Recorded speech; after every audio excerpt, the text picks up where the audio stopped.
పోరాడితే పోయేదేమీ లేదు అనే మాట మీద నిలబడిన రాజమౌళి, సుకుమార్, వివి వినాయక్, పూరి జగన్నాథ్ లాంటి దర్శకులు మొదటి సినిమాతోనే వాళ్ళ టాలెంట్ ఏంటో చూపించుకున్నారు. ఇక రాజమౌళి మినహాయిస్తే మిగతా వాళ్ళందరూ ద్వితీయ విజ్ఞానాన్ని దాటడంలో ఫెయిల్ అయ్యారు. మొదటి సినిమాతో సక్సెస్ కొట్టడం ఈజీనే, కానీ రెండో సినిమా చాలా టఫ్ అంటూ గతంలో వాళ్ళు కొన్ని స్టేట్మెంట్స్ ఇచ్చారు.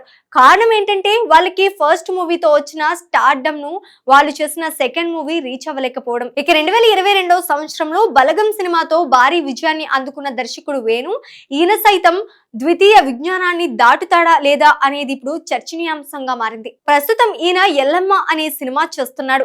ఈ సినిమా గత సంవత్సరం నుంచి వార్తల్లో ఉన్నప్పటికీ అందులో నటించే హీరో హీరోయిన్లు ఎవరు అనేది ఇప్పటి వరకు క్లారిటీ రావడం లేదు. ఈ సినిమా కోసం కొంతమంది హీరోల పేర్లు వినిపించినప్పటికీ అవి అబద్ధపు ప్రచారాలే అంటూ సినిమా యూనిట్ క్లారిటీ ఇస్తున్నారు. ఇక ఎట్టకేలకు ఈ సినిమాలో కన్నడ నటుడు అయిన విజయ్ యాంటోనీని భాగం చేయాలని చూస్తున్నట్టుగా తెలుస్తోంది. నిజానికి విజయ్ యాంటోనీ చాలా మంచి నటుడు. ఎలాంటి క్యారెక్టర్ ను అయినా సరే పోషించగలిగే కెపాసిటీ ఉన్న నటుడు కావడంతో అతనైతేనే ఈ మూవీకి న్యాయం చేస్తాడని వేణు భావిస్తున్నాడట.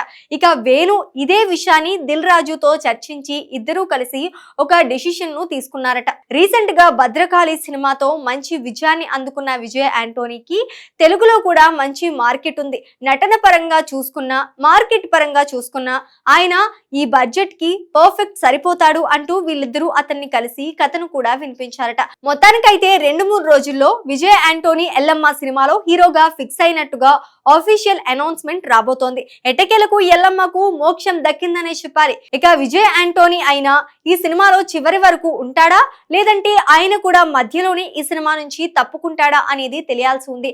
విజయ్ యాంటోనీ చేసిన సినిమాలన్నీ తెలుగులో డబ్ అయ్యి మంచి విజయాలను సాధించిన విషయం మనకు తెలిసిందే. ముఖ్యంగా బిచ్చగాడు సినిమాతో ఆయన గొప్ప విజయాన్ని అందుకొని తనకంటూ ఒక ఐడెంటిటీ క్రియేట్ చేసుకున్నాడు. ఇక ఇప్పుడు ఎల్లమ్మ సినిమాతో మెప్పిస్తాడా లేదా అనేది తెలియాల్సి ఉంది.